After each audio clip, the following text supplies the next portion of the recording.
মঙ্গলবার অর্থাৎ আগামীকাল ১০০ দিনে পড়ছে রাজ্যের বিজেপি সরকার। সোমবার পুরুলিয়া জল প্রকল্প উদ্বোধনে গিয়ে মুখ্যমন্ত্রী শুভেন্দু অধিকারী বলেন, আগামী ৯ মে ২০২৭ সরকারের বছর পূর্তিতে তিনি জনতার দরবারে গিয়ে তার কাজের হিসেব দেবেন। এ প্রসঙ্গে আমরা কথা বলবো আমাদের প্রতিনিধি বিশ্বজিৎ হালদারের সাথে। পুরুলিয়ায় জল প্রকল্পের উদ্বোধনে জায়কা জল প্রকল্প, সেই জায়কা জল প্রকল্পের উদ্বোধনে সেখানে মুখ্যমন্ত্রী শুভেন্দু অধিকারী পৌঁছেছিলেন এবং সেখানে তিনি কিন্তু বক্তব্য রাখার সময় একগুচ্ছ বিভিন্ন তথ্য তুলে ধরেন। ঠিক তেমনভাবেই তিনি বলেন যে সরকারের বছর পূর্তিতে তিনি জনতার দরবারে গিয়ে তার কাজের হিসেব দেবেন।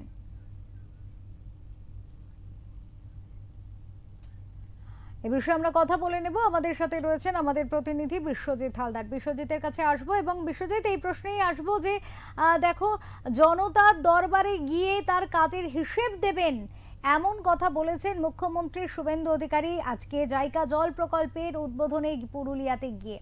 এই যে জনতার দরবারে গিয়ে কাজের হিসেব দেয়া, কোথাও গিয়ে মুখ্যমন্ত্রীর সাথে সাধারণ মানুষের যে দূরত্ব থাকে সেই দূরত্ব ঘুচিয়ে দেওয়ার চেষ্টা তার জনতার দরবার মাধ্যমে তিনি রেখেছিলেন। এবার সেখানে গিয়ে তার কাজের হিসেব দেবেন, কোথাও গিয়ে সরকারের স্বচ্ছতার জায়গাটাই কি তুলে ধরতে চাইছেন তিনি?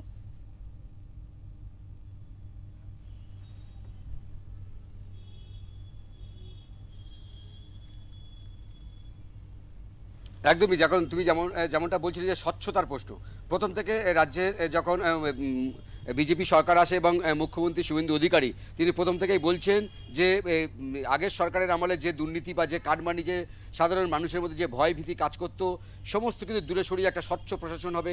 যদি কেউ কোনো সরকারি প্রকল্পের জন্য টাকা চায় সে বিষয়গুলো মাথায় রেখে কিন্তু ইতিমধ্যেই মুখ্যমন্ত্রীর তত্ত্বাবধানে একটা কিন্তু কল সেন্টার তৈরি হয়েছে, বা যেখানে সাধারণ মানুষ ফোন করে তার অভিযোগ জানাতে পারবেন। কাটমানির জন্য আলাদা, তোলাবাজির জন্য আলাদা, এবং প্রশাসন যদি কোথাও দুর্নীতি করে তার জন্য আলাদা কিন্তু একটা কল সেন্টার তৈরি করা হয়েছিল নবান্নের মধ্যে। তুমি জানো, সেটা বেশ কিছুদিন আগে আমরা দেখিয়েছিলাম। তো আজকের 9 তারিখে কিন্তু 9ই মে 2027 যখন সরকারের 1 বছর পূরণ হবে, মুখ্যমন্ত্রী তিনি আজকে জল প্রকল্পের উদ্বোধনে পুরুলিয়ায় গেছেন। সেখান থেকে তিনি বলছেন যে 1 বছর বয়স হলে, মানে এই সরকারের যখন 1 বছর পূর্তি হবে 9ই মে 2027, তখন তিনি জনগণের সামনে আসবেন এবং জনগণের সামনে এসে তিনি জনতার দরবারে 10-এর মধ্যে যদি তিনি 9 না পান তাহলে তিনি কিন্তু ক্ষমা চেয়ে নেবেন যে তিনি কাজ করতে পারলেন না। সাধারণ মানুষ যে বিশ্বাস নিয়ে, যে ভরসা নিয়ে বিজেপি সরকারকে বাংলায় প্রতিষ্ঠা করেছে, মুখ্যমন্ত্রী হিসেবে শুভেন্দু অধিকারী যে কাজ করছেন, যে দায়িত্ব নিচ্ছেন, সেটা যদি তিনি 10-এর মধ্যে 9 না পান তাহলে কিন্তু তিনি ক্ষমা চেয়ে নেবেন। কোথাও যে তিনি সাধারণ মানুষকে একটা বার্তা দিতে চাইছেন যে এই সরকারকে সময় দেওয়া হোক, এই সরকার যে কাজ করছে, যে গতিতে কাজ করছে। ইতিমধ্যে তুমি জানো বেশ কয়েকটি শিল্প নিয়ে কথা হচ্ছে, বেশ কয়েকটি শিলান্যাস নিয়ে কথা হচ্ছে, আমুলের এই মুহূর্তে শিলান্যাস নিয়ে কথা হচ্ছে, রাজ্যে শিল্প হবে। এবং তোমাকে আরেকটা বিষয় জানিয়ে রাখি, আজকের কিন্তু 17ই আগস্ট, 18ই আগস্ট মঙ্গলবার দিনকে এই যে বিজেপি সরকার বা শুভেন্দু সরকার রাজ্যে রয়েছে সেই সরকারের 100 দিন পূরণ হবে। এবং এই 100 দিন পূরণের অনুযায়ী কিন্তু 100 দিনের জন্য বিজেপি সরকারের পক্ষ থেকে একটি পশ্চিমবঙ্গ সরকার সংকল্প বলে একটি বই প্রকাশ করা হয়েছে। সেই বইটা কিন্তু 32 পাতার, এই 42 পাতার একটি বই। সেই বইয়ের মধ্যে কিন্তু এই যে নতুন সরকার 100 দিনে কী কাজ করেছে নারী নিরাপত্তা নিয়ে, তুমি জানো ইতিমধ্যে বিভিন্ন থানায় নারীদের জন্য আলাদা হেল্প ডেস্ক চালু হয়েছে নারী নিরাপত্তা নিয়ে, এবং এই যে সরকারি প্রকল্প সেই প্রকল্প নিয়ে সাধারণ মানুষ যে পরিষেবা পাচ্ছে সে সমস্ত বিষয় নিয়ে কিন্তু এই বইটা প্রকাশ করা হয়েছে। 100 দিনের বিজেপি সরকার কি কাজ করেছে তাই নিয়ে কিন্তু সাধারণ মানুষের বাড়ি বাড়ি বিজেপি কর্মী সমর্থকরা তারা কিন্তু পৌঁছে যাবেন। একদিকে 100 দিনের আজকের পূরণ হলো, এই 100 দিনের দিনেই কিন্তু আজকের মুখ্যমন্ত্রী শুভেন্দু অধিকারী জানিয়ে দিলেন যে 1 বছর পর 9ই মে 2027 তিনি জনতার দরবারে আসবেন এবং সাধারণ মানুষের কাছে তিনি 10 নম্বরের প্রশ্নের উত্তরে যদি 9 নম্বর না পান তাহলে তিনি কিন্তু তার ক্ষমা চেয়ে নেবেন। সব মিলিয়ে যে স্বচ্ছতার একটা বার্তা তিনি দিতে চাইলেন। অপরূপা। বিশ্বজিৎ, এক্ষেত্রে যেমনটা দেখো, এতদিন ধরে তৃণমূল সরকারের আমলে যে অস্বচ্ছতার কথা বারবার উঠেছে, এবং সেক্ষেত্রে আরও একটি বিষয় উঠে এসছে যে দলের ক্ষেত্র থেকেও কিন্তু একটা অভিযোগ উঠে এসছে যে মুখ্যমন্ত্রী তৃণমূলের যিনি সুপ্রিমো প্রাক মুখ্যমন্ত্রী, একেবারে প্রাক্তন মুখ্যমন্ত্রী, সেই প্রাক্তন মুখ্যমন্ত্রীর কাছাকাছি পৌঁছতেই পারতেন না তার দলের প্রতিনিধিরা। কিন্তু এক্ষেত্রে মুখ্যমন্ত্রী শুভেন্দু অধিকারী তিনি কিন্তু দলের সাথে সাংগঠনিক ক্ষেত্রে অত্যন্ত সুচারুভাবে যোগাযোগ রেখে চলেছেন। কার্যত এই বিষয়টাও কি তিনি সেখানে দরবারে তুলে ধরতে পারেন? তাহলে কি দলের সাংগঠনিক শক্তিও বৃদ্ধি পাবে? এই লক্ষ্যেও কি তিনি এগোচ্ছেন?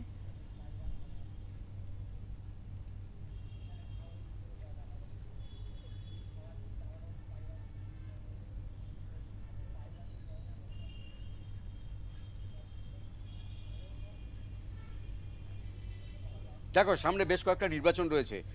তুমি জানো ডিসেম্বরে রাজ্যের দীর্ঘদিন ধরে পুরসভা নির্বাচন হয়নি, সেই পুরসভা নির্বাচন রয়েছে এবং ডিসেম্বরে হাওড়া এবং কলকাতার পুরসভা নির্বাচন রয়েছে যেটা শোনা যাচ্ছে।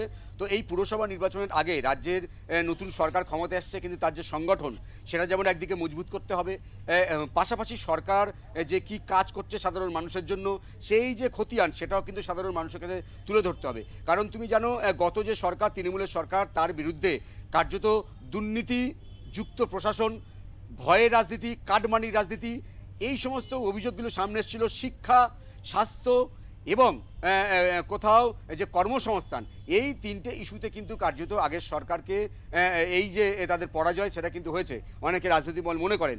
এই তিনটে বিষয় কিন্তু এই বর্তমান সরকারকে নিশ্চিত করতে হবে, কর্মসংস্থান এবং সেই সঙ্গে স্বাস্থ্য পরিকাঠামো এবং সেই সঙ্গে তুমি জানো যে দুর্নীতিমুক্ত যে প্রশাসন। আগের বারে কিন্তু বারবার একাধিকবার সামনে এসেছিল যে আবাস যোজনার ঘর পাওয়ার জন্য তৃণমূল কংগ্রেসের যে বুথ স্তরের কর্মী রয়েছেন, নেতা রয়েছেন বা পঞ্চায়েত সদস্য রয়েছেন বা প্রধান রয়েছেন, তাকে কিন্তু 20,000 টাকা করে দিতে হতো। 1,20,000 টাকার মধ্যে 20,000 টাকা দিতে হতো, 1 লাখ টাকার ঘর বাঁধতে হতো। এই অভিযোগগুলো কিন্তু বারবার সামনে এসেছিল। এই ধরনের অভিযোগ যাতে এই সরকারের সময় না আসে সেজন্য কিন্তু আজকেরও কিন্তু মুখ্যমন্ত্রী তিনি বার্তা দিয়েছেন যে ইতিমধ্যেই আবাস যোজনার টাকা ঢুকতে শুরু করেছে। লক্ষ্মীর ভাণ্ডারে বা অন্নপূর্ণা ভাণ্ডারের যে টাকা আজকের থেকে দেওয়া শুরু হবে, 20 তারিখ পর্যন্ত দেওয়া চলবে। যদি কেউ যদি 1 পয়সা যদি কারো কাছ থেকে চেয়ে থাকে সরকারি প্রকল্পের সুবিধা পাইয়ে দেওয়ার নাম করে, তাহলে কিন্তু সরাসরি অভিযোগ জানানোর জন্য নবান্নে কন্ট্রোল রুম খোলা হয়েছে। সেখানে কাটমানি, ঘুষ এবং দুর্নীতির বিরুদ্ধে অভিযোগ থাকলে আলাদা আলাদা নাম্বার দেওয়া রয়েছে। সরাসরি মুখ্যমন্ত্রী শুভেন্দু অধিকারী তিনি কিন্তু নজরে আনবেন এবং সেই মতো কিন্তু তিনি প্রশাসনকে ব্যবস্থা নেবেন। ইতিমধ্যেই তুমি জানো যে ইতিমধ্যে ঘুষ নেওয়ার অভিযোগে একটা পুলিশ কর্মীকে তিনি ইতিমধ্যে সাসপেন্ডও করেছেন। তো এই সমস্ত বিষয়গুলো তিনি কার্যত মাথায় রাখছেন যে সামনে পুরসভা নির্বাচন রয়েছে। একদিকে যেমন সংগঠনকে মজবুত করতে হবে, সেই জন্য তিনি পশ্চিমবঙ্গ সরকার সংকল্প নামে একটি বই প্রকাশ হচ্ছে, সেটা নিয়ে সাধারণ মানুষের কাছে যাবে কর্মীরা যে 100 বছর 100 দিনে এই সরকার, শুভেন্দু সরকার কি কাজ করেছে এবং পাশাপাশি এই যে সরকারের যে কাজ, কি কাজ করতে পারলো সাধারণ মানুষের জন্য, সে বিষয়টাও সামনে নিয়ে আসা হবে। এক ঢিলে 2 পাখি মারা হবে বলে অনেকে মনে করছেন। অপরূপ, একেবারে অনেক ধন্যবাদ বিশ্বজিৎ, তোমাকে অনেক ধন্যবাদ।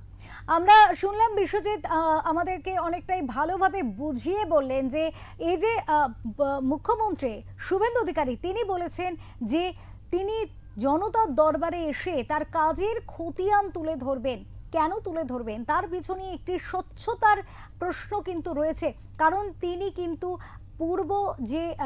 পূর্ব যে সরকার, সেই সরকারের যে অস্বচ্ছতা, মানুষ যে তিতিবিরক্ত হয়ে গিয়েছিলেন, সেই জায়গা তিনি ভালো রকম জ্ঞাত এবং সেই কারণেই কিন্তু তিনি চান যে একেবারে সরকারের ভাবরূপ স্বচ্ছতাময় থাকুক এবং স্বচ্ছ রাখতেই কিন্তু তিনি জনতার দরবারে তার কাজের খতিয়ান তুলে ধরবেন। মানুষের সাথে জনসংযোগ স্থাপন করে মানুষের মন, তাদের কি চাহিদা সেগুলি বুঝে নেওয়ার চেষ্টা করবেন এবং পরবর্তীতে রাজ্য সরকার যাতে আরো সুন্দর করে সুচারুভাবে কাজ করতে পারে তারই একটা পথ তৈরি করতে চাইছেন। প্রাঙ্গণটি আগামী 2027-এর 9 মে আমার মুখ্যমন্ত্রীত্বের 1 বছর পূরণ হবে। সেদিন আমি আপনাদের সঙ্গে পরীক্ষায় বসবো। পরীক্ষায় আপনারা নাম্বার দেবেন আমাকে। আমি যদি 10-এর মধ্যে 9 না পাই, তাহলে আপনাদের কাছে আমি ক্ষমা স্বীকার করে নেব যে না, আমি পারলাম না। আপনারাই বলবেন যে না, ভুল লোককে ঠিক করিনি, সঠিক লোককে, সঠিক দলকে দিয়েছি। বিশ্বাস ভরসা রাখুন, সময় দিন, কেন্দ্র রাজ্য একসঙ্গে মিলে আপনাদের কল্যাণের কাজ করব।